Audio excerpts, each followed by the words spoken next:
Good afternoon, everybody. Today I've decided to talk a little bit about the deck types, since Foundations is kind of targeted at a new audience, and so I think we have a lot of people who are new to Magic the Gathering, and so kind of talking about some of the strategies that went into the game design for the card game over the years. So a lot of this is it's a little bit outdated, but I still think there's a lot of there's still interesting information to be had, to be gleaned from it. So I hope you find it helpful. And the other thing too is I've heard a lot of negativity from the old crowd, right? So I've been playing Magic the Gathering since the late '90s. Started playing with Portal in '97, and after playing almost 30 years of Magic the Gathering, um, I absolutely love this game, and I think Standard is in a really good spot right now. I've played Standard when it was in not a really great spot, when there was like one competitive option, and we have a really diverse and healthy meta. And understanding how the decks interact with each other and why they have the matchups that they do helps you if you're coming up against like a whole bunch of 15 games in a row of mono black, what you can do to kind of mitigate that on your ladder climb, even with a budget deck. You don't need to have the best top performing deck to climb the ladder if you can just kind of play off of what other people are playing and what's popular, right? So like right now, mono red, the world's deck for mono red with Screaming Nemesis is everywhere on the ladder. So if you understand what is a good counter to aggro, then especially disruptive aggro, as we'll get into, um, you can kind of take advantage of that, right? And use that to your advantage to be able to climb to mythic. Yeah, so that's kind of what I'm going to aim for here today, and I just wanted to take a moment and kind of praise the people at Wizards of the Coast. I know they get a lot of hate online, and I think that they're actually doing a really good job, and that might be a completely unpopular opinion, but I've been enjoying myself quite a bit. So we're going to start out here with what are the main archetypes, right? So if you're completely new to Magic or strategy card games in general, this applies across games. It's not just limited to Magic the Gathering, but Magic the Gathering was kind of the first one to start it before Pokemon and Yu-Gi-Oh and Hearthstone. Um, the same strategy applies. So I'm being a little rambly today, so please please forgive me. So so first up is aggro, and it's as short for aggressive, and basically you're trying to reduce your opponent's life from 20 to 0 as quickly as possible. And instead of focusing on a long-term game where you're eventually going to win the match. And so if you think about it, all of your cards should be focused on dealing damage and focusing on what people talk about as tempo, how quickly you're going to end the game, rather than card advantage, where you're trying to then have more utility and more tools than what your opponent has to win the war of trading your cards one for one, which is sometimes called attrition. So usually to deal that 20 damage, you need to have creatures. They're the easiest way to accumulate a large source of damage. That could be an exception if you have something like a burn deck where all of your spells are going to be dealing the damage directly, but you usually have to have something that kind of enables that strategy. And we actually haven't seen that around for a while. Might be seeing it again come back to life in Foundations. So you're trying to take advantage of some decks that might be a little bit slow to start and a little bit unprepared for the sheer amount of pressure that you're bringing. And then they usually have some sort of way to deal the last bit of damage after your opponent has stabilized. And usually they can include disruptive elements where you have something like a shock or a lightning bolt, which you can then use against your opponent's strategies to kind of respond to their cards. And that is going to come with a trade-off, though. Everything in Magic has a pro and a con, right? So when you include something like that, you're going to shift your deck a little bit more towards the answer side of things instead of threats, and that will change what matchups the deck is good against. Yeah, so basically aggro loses if the game goes super late and your opponent has the ability to stabilize. Control decks, on the other hand, avoid racing. You're not really caring too much about the tempo of the game, and you're just attempting to slow the game down as much as you can and do that attrition plan where you're trading your resources with your opponent 1-for-1. And then as the game continues, you then take advantage of your slower, more powerful cards that usually have a high mana cost, and your primary function with a control deck is to devalue your opponent's cards. So to make your opponent's cards not as valuable. And they do this primarily in 4 ways. First is answering threats at a reduced cost. So when you trade up in value would be like when you use Get Lost for 1 and a white against a 5-drop, right? They spent 5 mana, you spent 2.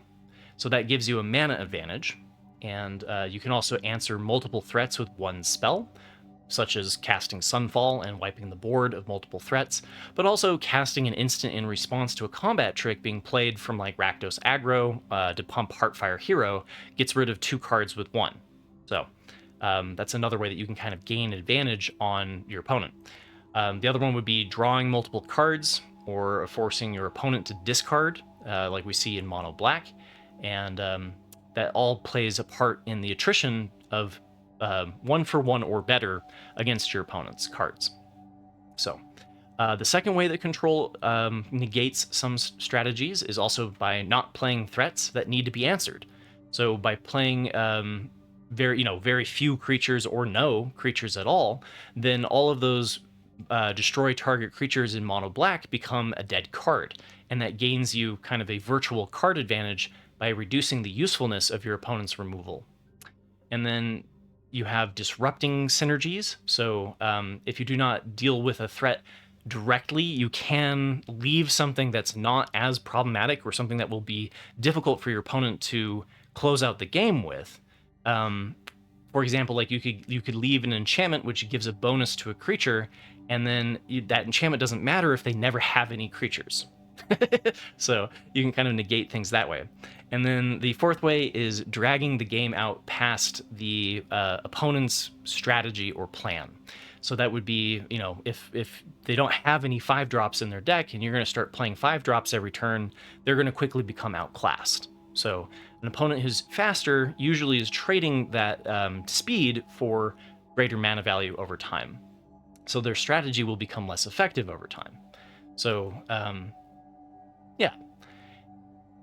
And then combo is sometimes also kind of grouped together with ramp.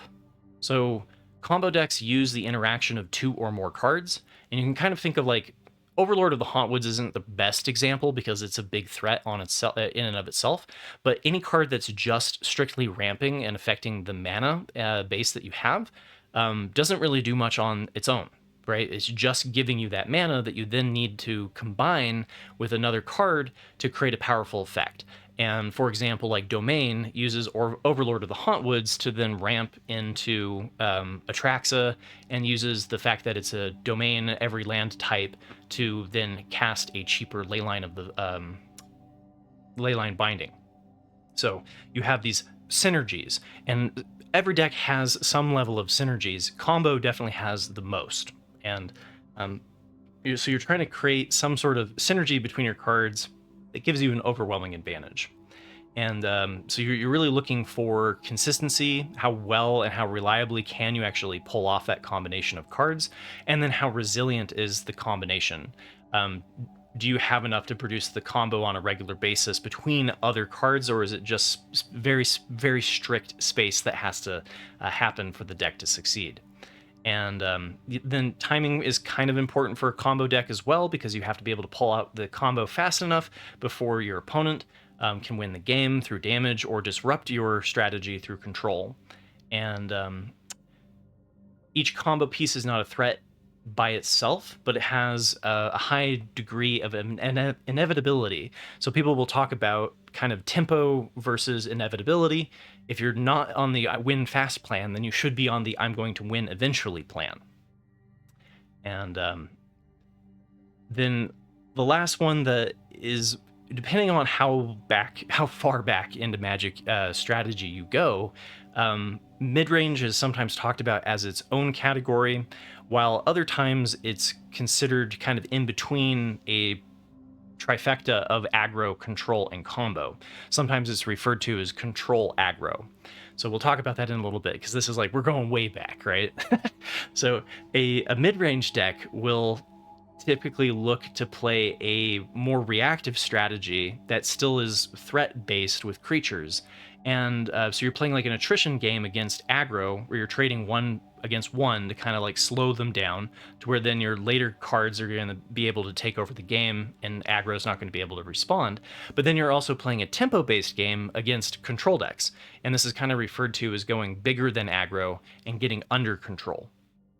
So mid-range has a lot of flexibility. And this one I pulled from Wikipedia. If you look up just like deck types, a lot of this information is available there on Wikipedia. And I really like this one because it's a lot to digest, I think, in one sitting. But like if you think about it, I like the way that they describe it. So each axis, each face of the triangle, if you will, is represented by a kind of a different axis, right? So the difference between control and combo being in one group and aggro being in the other group is the most important difference is how quickly are they trying to win the game. Aggro is trying to win the game early, while control and combo are trying to win the game late. And then non-linear and linear is how much is my strategy, like if I plan to play card on card, turn 1, turn 2, turn 3, that's a very linear strategy. Non-linear would be I play this card in response to my opponent playing X. And so you can see control, the difference between control and aggro and combo is control is very dependent on what your opponent is playing, and aggro and combo are a little bit more just trying to pull off their stunt. And then fair and unfair, I don't like the wording for this. This wasn't my wording, or I think it's a little biased. But the difference between aggro and control in one group and combo in the other one is aggro and control tends to be about fair trading. So trading one for one. So a fair strategy turns its card advantage or the cards that it's drawing into a board state of some form, and all the cards have the potential to trade for one. Whereas an unfair strategy does not transfer the cards to the board state and is mostly about improving its own game plan, using utility cards and trying to trade in their favor until they can hit their one-turn combo that like wins the game. So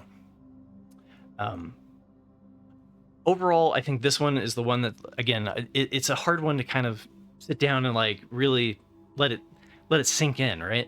But the more that you've played Magic the Gathering, and for a lot of you, this is going to be just probably useless review. But if you're the first time, I get a lot of people who've been playing, returning to Magic after a long period, or let me know in the comments below if you think this was worthwhile or just a complete waste of time. But I've found this to be a figure that I have referred to over the years many times, and I do think it is useful. So I hope you find it useful as well.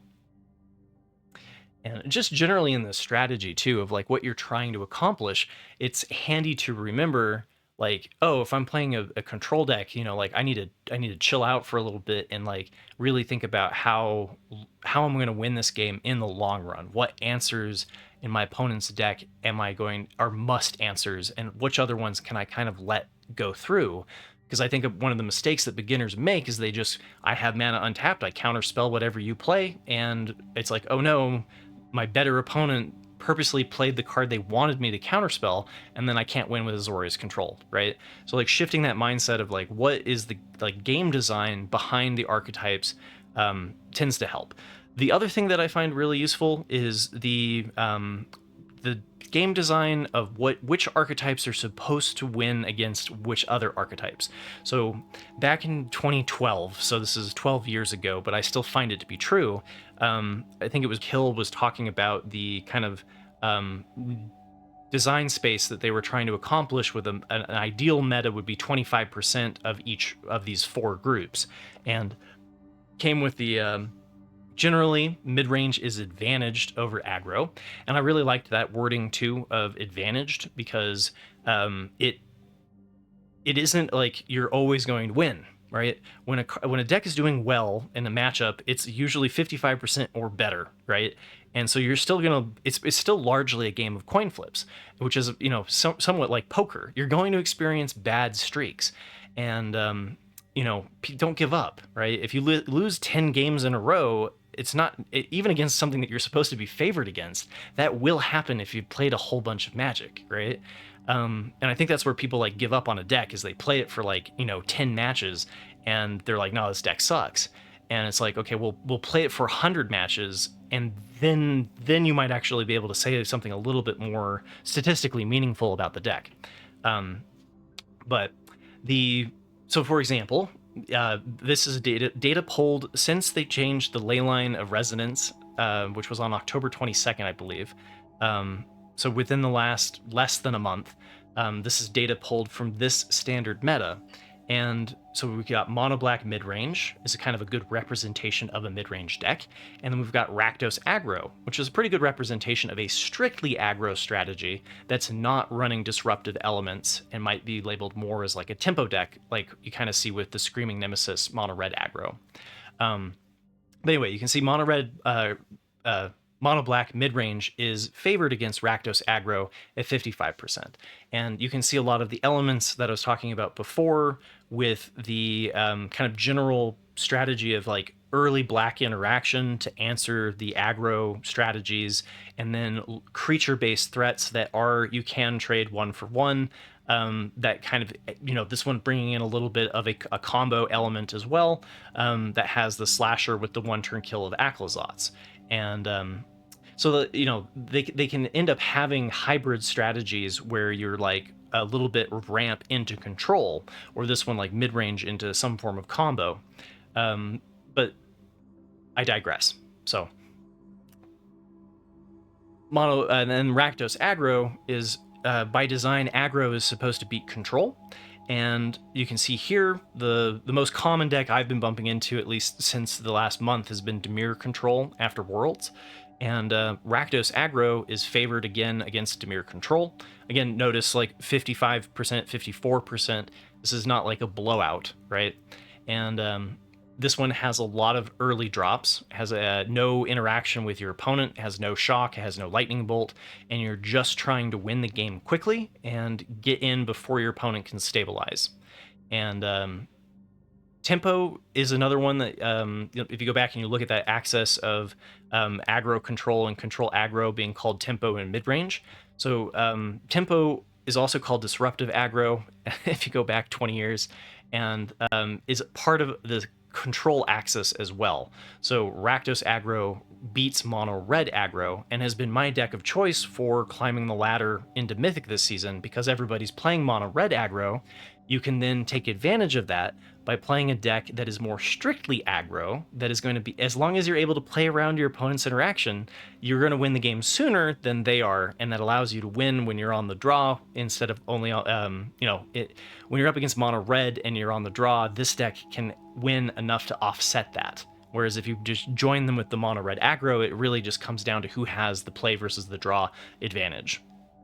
And again, the difference between this being a strictly aggro strategy is that mono red aggro has removed some of the threats for answers like shock and lightning strike, which makes their strategy a little bit less linear and a little bit more non-linear. And then last but not least, we've got Dimir Control. Everybody, especially before rotation, would be really familiar with Azorius Control, which was leaning on the Wandering Emperor and Sunfall. And basically, you have a whole bunch of answers for your opponent's threats, and then you have some form of win condition that you're eventually going to hit, given the game going long enough. And in this one, it's a little bit of a combo piece with Excruciator milling everybody down to 6 cards into Jace being able to finish them off. And then you have the Wrath with Deadly Cover-Up for controlling the board, and it does well against other combo decks. And so by design, control was supposed to beat combo. Again, combo is one that includes ramp, and I think one of the best examples that we have of a combo deck, combo takes many forms, but domain ramp is a combo control strategy. But it gets beaten by the Dimir control, and then combo is supposed to defeat mid-range, and you can see here it defeats the mono black mid-range, which brings us full circle on how the meta is supposed to be performing, and it is. Right. There's other examples that you can kind of pull. Another example of like a combo deck would be a Reanimator strategy, like Azorius Oculus, which also does very well against the mid-range strategies. And being able to kind of cheat out because the mid-range strategies are focusing on answering your stuff one for one, you can then kind of punish them for doing that. And there's a couple of other strategies too that we didn't talk about, like life gain decks and go wide strategies, like Boros Convoke, and some of these that kind of fit into weird niche spots in the meta, like Boros Convoke and Jeskai Convoke and Celestial Rabbits are more of a aggro combo strategy, right? And so they're going to do well against some mid-range decks and then not so well against others, and like it gets really complex. But at the basis, there is this core of game design that I really appreciate, and I think that they've done a good job and it's been well executed. So when it comes to building your own decks, and when it comes to playing a deck that you may have picked up online, one of the things that I think helps is to sit down and look at what's the general, like, how quickly am I trying to win the game? What turn am I trying to win the game by? And am I trying to win quickly, or am I trying to win eventually? If I am trying to win eventually, then what threats are my opponents playing that's going to allow them to win quickly? And then is my deck focused on threats and pushing damage and being the beatdown, or is my deck focused on having answers and playing like control? Because I don't know how many times I've gotten decks from people when they're like, hey, can you help me out with this deck?